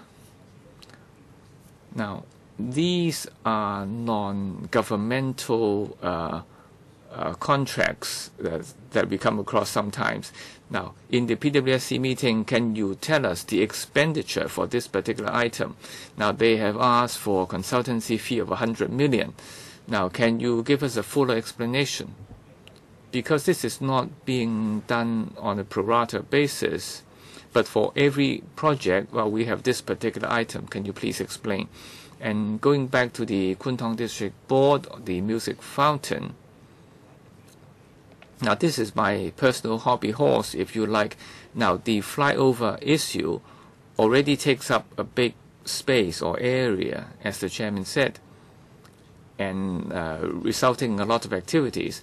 But for the grass pitch, you have this opposing the Victoria Park, so the Victoria Harbour.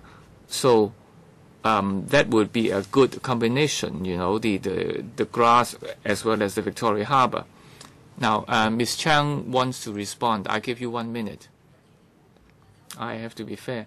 Now, first of all, I do not sit on the committee, but regarding Madam Wong's point, and I'm not sure she is not unbiased. Now, it is not that for certain provisions of services,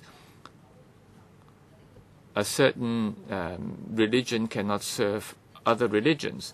But for different religions, now, how do you expect Christianity to serve Islam? And I hope Ms. Wong would think more clearly. Now, for San Ga Yun, which does not have a religious background, is therefore a more suitable body. So I'm just asking whether the signature projects will be objected to by members in passing them for the PWSC's consideration. Now, if not, we'll ask the government to note that the Secretary has received one member of the public regarding the lift tower project. Now, we have one such information paper given to members already, and I'm just asking the Kwan District Council to note this particular point. Okay, now if there are no further points, I thank the members, the District Council Chairman, and various government officials, okay, for coming here today. Now we are behind schedule, so for the last item we have to hurry up. So moving on now to our last item, which is safeguarding the promoting intangible cultural heritage, and we are inviting the administration to come in. Now, we have paper 06, and we have Mr. Hui. He is entering the chamber, and I'm going to ask him to very briefly introduce the paper because we have shorter than expected time allocated for this item. So we all have to be concise. So if you're ready, yes, Ms. Hui, please introduce the paper. I'm very happy today, members, to introduce to you this particular item to safeguard and promote intangible cultural heritage. Now, in 2015, this has been announced by the government to safeguard the intangible cultural heritage. And this will include producing a list of such cultural heritage. And we will be able to provide priority. And then looking at the various criteria, we will pick those which are urgently needed to be safeguarded. So such list will be provided for public consultation. And we are going to provide the manpower and move or upgrade the museum staff to handle this affair. And the LCSD also will use the Kwan project and venue to promote such activities. And in the paper we submitted, we have provided the details. And we are going to do a lot of promotion for this area. So this is a very brief introduction, and I welcome questions. Now, who would like to speak? Yes? Yes, we have a few members wanting to speak on this topic. So 4 minutes, starting with Mr. Chan. Now, in 2009, the Civic Party has been discussing how to protect these ICH, intangible cultural heritage. If you look at nearby places, including Macau, there are already legislation protecting the ICH. But our government has been talking about this year after year, but we have yet to see any legislation. But now you're going to have an office with about 16 members, and then to consult. But then the committee has been established since 2008, and you want to consult them again? Now, I think we should move very seriously into formulating a timetable for legislation. Now, so I am really disappointed, and the government is not doing enough. We should take reference from nearby places. We are only discussing this, but we are not really doing anything. If you look at the World Economic Forum and for tourism, our intangible cultural heritage score is 0. And this is really a shame. And you are still talking about this. You should really admit that this is your shortcoming, and you should have legislation right away.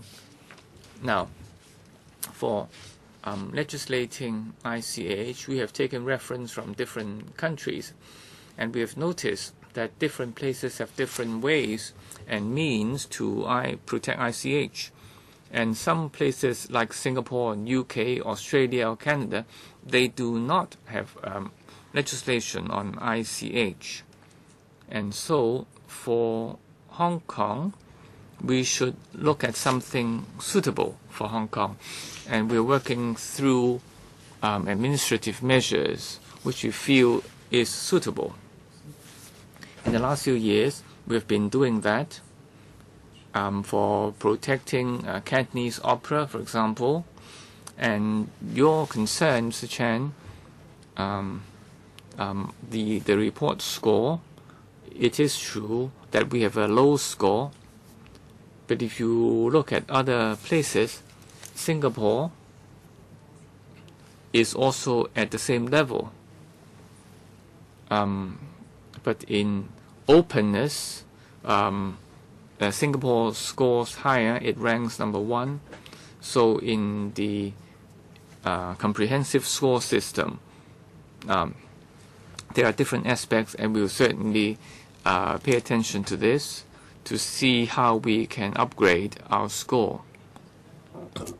In fact, we should really thank the colleagues next to Ms. Hui, and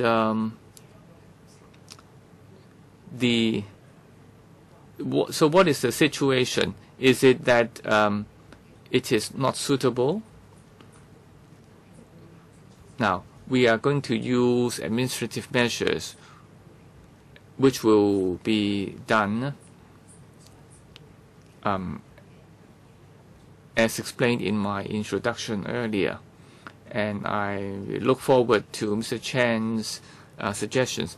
But administrative measures are, well, not really good enough. And I have given you this as my reply. Now, for ICH, its protection and passing on to the future generation, now, I think we are not really superior to them. And the government has only done a list. And you do not really have concrete measures or funding. Now, and Cantonese opera is the only exception. But for the other areas, all these are lacking. All the ICH are lacking.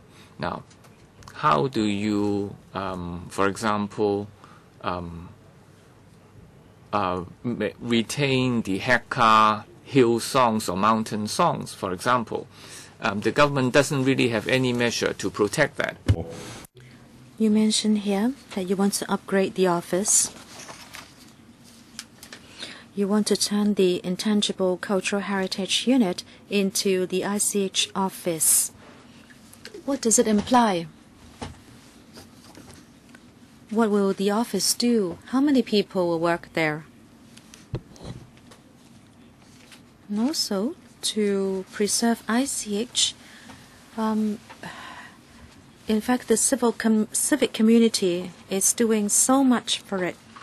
But from this paper, I can't see any recognition of that effort. The UST will do the checklist work, but then that is not really civic. And if people want to help, if people want to do something, where can they go and where can they get the resources? You mentioned the Lord Wilson Heritage Trust, but how can people apply for it, and on what criteria do you approve funding? I can't see anything here.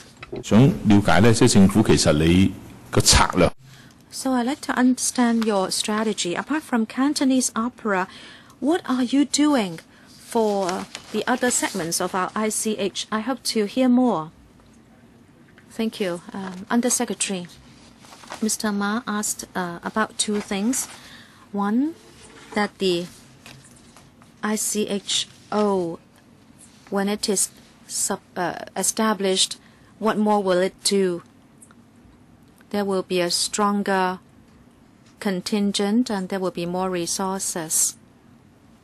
There will be 6 more people working in the office to preserve and promote ICH. And resource-wise, it will have its own office. And the Samtong Oak Museum of Chinwan will become an exhibition venue. There will be seminars, site visits, and etc. The office will cooperate with other organizations. Secondly, the question is about cooperation with civic organizations. In drawing up the list of ICH, we have cooperated fully with the civic community. We have 4 more which will be inscribed into the national list. It is because civic organizations have provided information and done research so that we can have them inscribed into the national list. We rely on these organizations a lot. Apart from government resources, the Jockey Club, Charity Trust, and other funds are giving us a hand. Deputy Chairman. Thank you, Chairman. Recently, there is a report on tourism competitiveness, and we scored 0 in terms of cultural heritage and preservation. Now, of course, we won't agree to that kind of grading because we have 4 more national level ICH. But that does sound a warning to us. It goes to show that internationally, we are still very much lagging behind. That is why we have scored so poorly. You are going to upgrade the unit into an office. You would increase the manpower and resources, but you shouldn't stop there. You should take stock of what you have not done well, and at least for the 4 which are already on the national list, you must do something about them and you must show results. And then with dots, we can have lines, and then we can have planes, so we know where we are going. So other people will see that we are doing our best, since you have the people and you have the measures. I'd like to ask you about these 4 new ones and what you are going to do. We have the Chang Chao Jiao Festival, Tai O Dragon Boat Water Parade, Yulan Ghost Festival, and Tai Hang Fire Dragon Dance. These are the 4 new ones. What are you going to do about them? So at least you can show some results within the year. And to what extent will be your participation? Undersecretary. Thank you, Mr. Yu, for your remarks. You mentioned the ICH, and in fact there are 10 which are already on the national list. We hope to promote these ICH with the relevant organizations. The 4 you mentioned belong to the 3rd batch added to the national list. We have understood from the relevant organizations that their scope would be expanded to involve more members of the public. Around the festivities, there may be workshops, guided tours, so members of the public will know the meaning of these festivities. As for the new ones, Arts of Gu Qin, Wang Tai Sin Belief and Customs, Hakka Unicorn Dance, and Chen Zhen Temple's Taoist Ritual Music, we know they are drawing up plans, and some are supported by particular funds. Gu Qin, for example, is supported by Lord Wilson Heritage Fund. With concerted efforts of the government and the relevant organizations, we can promote these ICH. But more importantly, how can we allow the international arena understand and appreciate our ICH? We'd like to work with the tourism organizations so visitors and local people can understand the ICH better.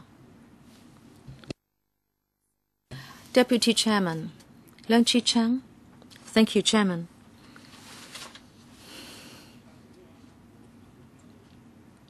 At the Council here, we have mentioned and discussed ICH many times.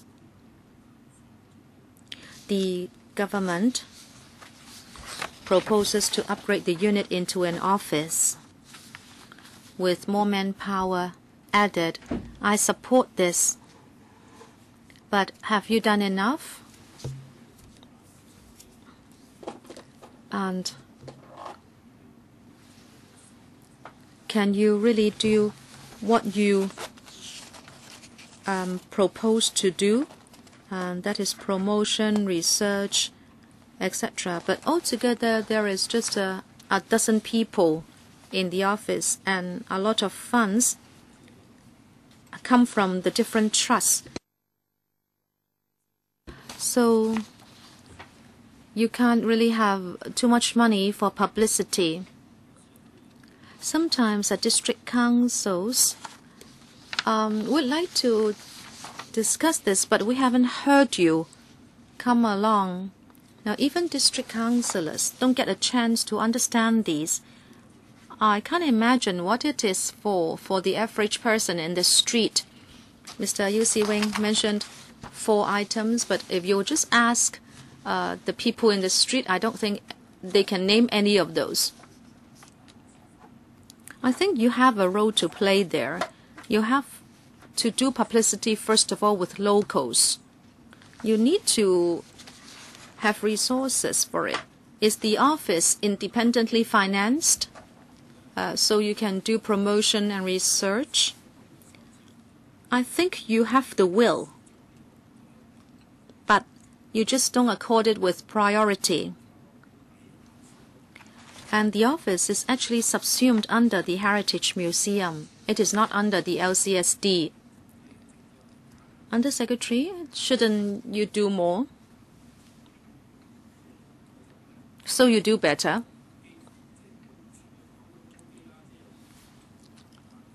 It's good that some of them are listed. There are others which are more and more forgotten. Can you promote our ICH better? I think you should. I support Mr. Leung. Let us not talk about the international community, but do you know how much the public know about our ICH? We have that common wish. We like to promote and educate ICH to local people. So we have cooperated with the Education Bureau to train teachers, and whenever we have lantern festivals, we would allow the public to come into contact with ICH. And the Tai Hang Fire Dragon goes into Victoria Park as well. We hope we can step up efforts and cooperate with the community, schools, and district organizations. Under Secretary, can you not do publicity on TV and work with DCs to do promotion, like the Yuen Long Cultural Parade? It's an ICH.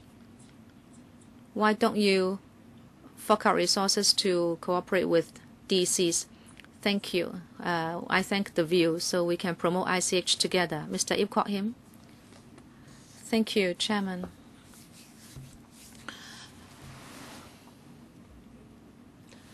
Whether it's for locals or foreign people, we should promote ICH to them. It will increase the sense of belonging of locals and will help to attract visitors to Hong Kong. This is Hong Kong's history, and we should transmit it to our future generations. I always care about ICH. The Undersecretary talked about Tai Hang Fire Dragon. People had to go to Tai Hang, but now the Fire Dragon goes to Victoria Park. It's a good evolution, but overall speaking, how can we allow local people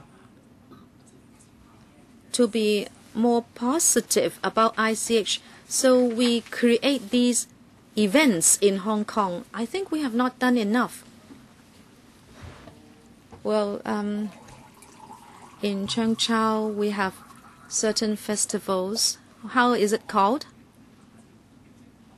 No, I'm talking about the floats. People flock there to take a look, but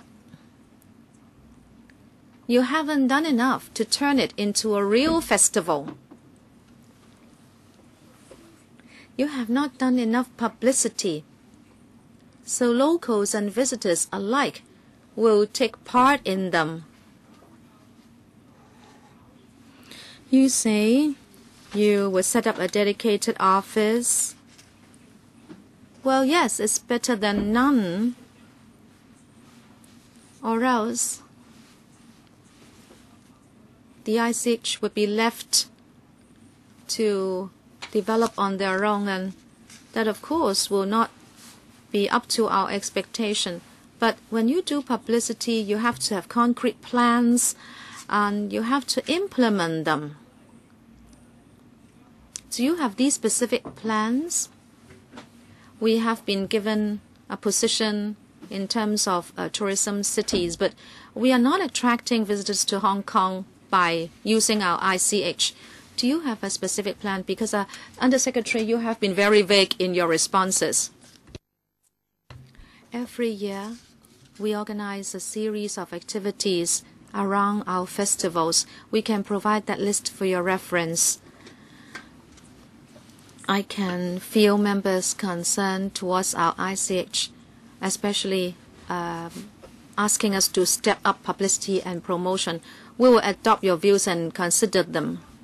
No, you may be doing publicity overseas. Well, I can see your ads on the Airport Express Railway. So you should do it for foreigners. But what about for locals? If you can't raise the awareness and recognition amongst locals, you mentioned the Tai Hang Fire Dragon. You have to increase people's participation. What are the concrete plans that you can propose? We have asked that question many times, Undersecretary. Can you be more specific? Yes, we don't think you are doing enough, and members of public are not really satisfied. So please be concrete. Now, I think one thing we can do, or do more, is to work through the TV APIs that we have already established this ICH work, and this is by way of promotion, and then we can work in conjunction with the district councils. Now, apart from the Tai Hang Fire Dragon, we're working with another district council to revitalize the Seven Sisters Festival, which hasn't been celebrated for a long time. So this is something we can do to work in conjunction with different bodies. Okay, I'm sorry, time is up. Yes. Now I will have to ask members to note that because I've received a note that we cannot extend our meeting any longer because there will be another meeting. So I have to draw a line. Okay, there are only 3 more to speak, I have to adjourn at 4:30. Ms. Chan, now we have now produced a list. Now looking at only the major items, there are 200 plus. Now the government has said that you're going to do some sort of a database, in-depth study. Now these are all pretty passive. We are concerned about promoting and educating the public.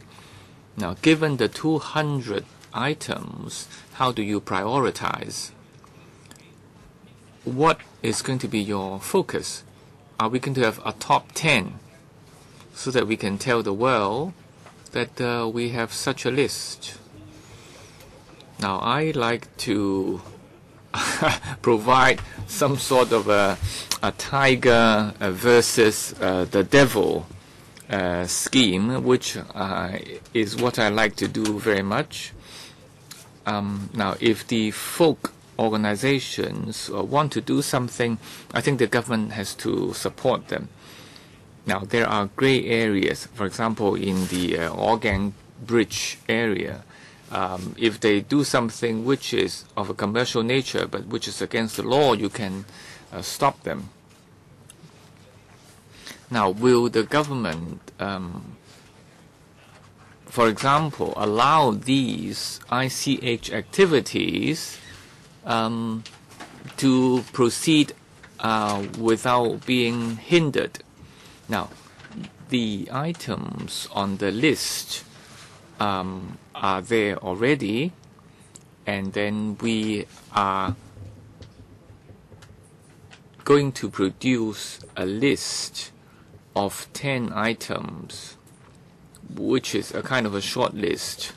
Now, you asked about priority.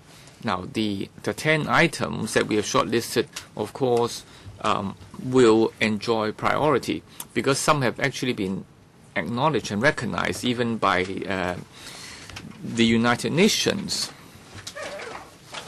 And we are going to have views received from various parties, and then some of these items will be promoted to our recognized list. So we are going to have a criteria, whether it is endangered and whether it has a high artistic value, to be considered.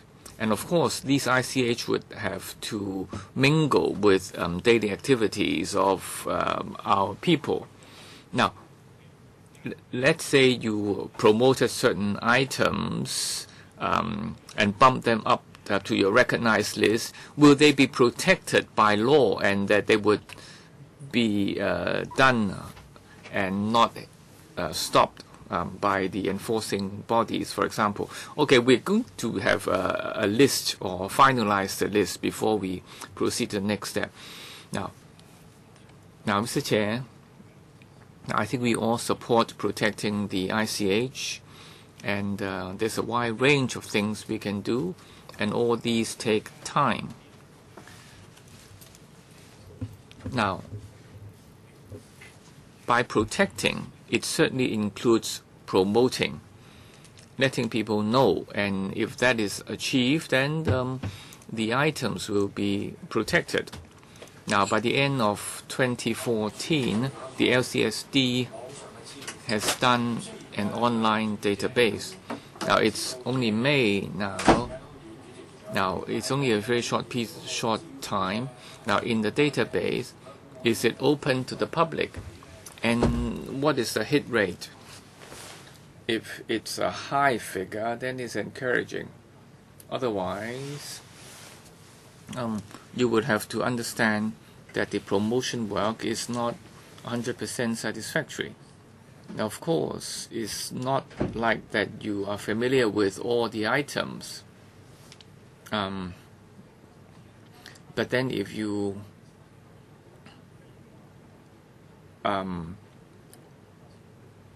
you may want to target the overseas tourists as well, and all these require our effort. So my first question is the database, the online database, what is the hit rate like? And if you want to establish a more comprehensive database, now what is the difference between the one in existence already? Are you just going to expand on the previous one, providing more data? So that's something I'd like to know more. Are you going to produce some programs, for example, and put them online? Can the government tell us more? Because these database will be protected, right? It will be preserved. Thank you, Mr. Chair. I asked my colleague, Mr. Ng. Yes. Now, the 480 items are already included in our multimedia database in the Hong Kong Library. It has a lot of content. We have picked a few pictures and a brief description. In fact, there are many such materials for people to understand and to have access to. So, well, we hope that by the middle of next year, we're going to have a newer and richer website. Now, at the moment, I can give you a brief figure on the number of items included. Now, if people were to browse such websites, you can tell us the hit rate, and people would know, or those responsible would know how popular this is. Now, do you have a target of some sort? Otherwise, the website would be wasted. Okay, so you have heard the views. Now, I am interested in this issue of ICH as well, because Hong Kong has been criticized as a cultural desert for a long time. But in fact, there are lots of things that are worth preserving. And I do not feel that we are short of these cultural heritage. And it has just been pointed out that there are hundreds of such items. But like other members, we feel that the government is not doing a lot for Hong Kong, let alone the overseas tourists. I don't think even Hong Kong people know very much about the ICH database. And how many such items can they name? Now, maybe they can name a few, our Wong Tai Sin or even our milk tea, which are closely related to our daily lives. Now, of course, having a center or office or website is a good thing. All these are good, but if you have 480 items and you have to prioritize and you need to have a work timetable, there may well be items that can be done more urgently. Now, I'll give you two suggestions. Now, for example, now France has a special weekend dedicated to the history of a certain city, and the museums and so on will be open free of charge for one weekend. Now, if we have done a lot of preservation, we can do something similar and encourage the public to visit those places. Now, you have to train a lot of volunteers. They can be students or retirees. Now, the Wong Tai Sin, let's say, if it's considered an ICH, now where can people get information? Why not have some people doing the work of ambassadors? They don't want to go there for worship, but they just want to know more about Wong Tai Sin. So who are the people who can help? Do you have such plans? Yeah, preserving is all very good. Database is good, website is good. But then in the district, you need to do promotion. First of all, for the Hong Kong people, if you cannot achieve that, that's a failure. So can you not pick one day or one weekend for you to do such promotion and to help people, for example, the retirees or students, to act as volunteers? Yes, thank you, Ms. Lee. Yeah, we are actually doing both, but then maybe the scale is not enough. Now you talk about the volunteers. We have a lot of docent teams for our cultural heritage, for Hakka culture, for example. We can do more, yes. And we also will work in conjunction with district councils. But is this just for that particular item? If you give me more time, now the certain culture day may not be that easy, because certain festivals, they already have their own time. And if you have a timing which fits in with that, then the effect would be even better. Okay, please take that on board. And next time you come, I hope that you will have good progress. Vice Chairman, one more minute. Now for follow-up work, don't just do something which is passive.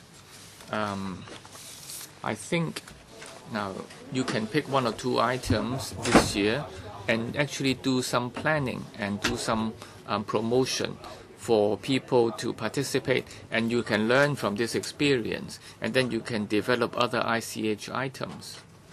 Okay, thank you. As I'm sure many would like to work in conjunction with you. Okay, so this wraps up the agenda item here, and hopefully we have good news from you next time. AOB, if there are no AOBs, then I declare the meeting adjourned, so the room will be ready for the next meeting. Thank you.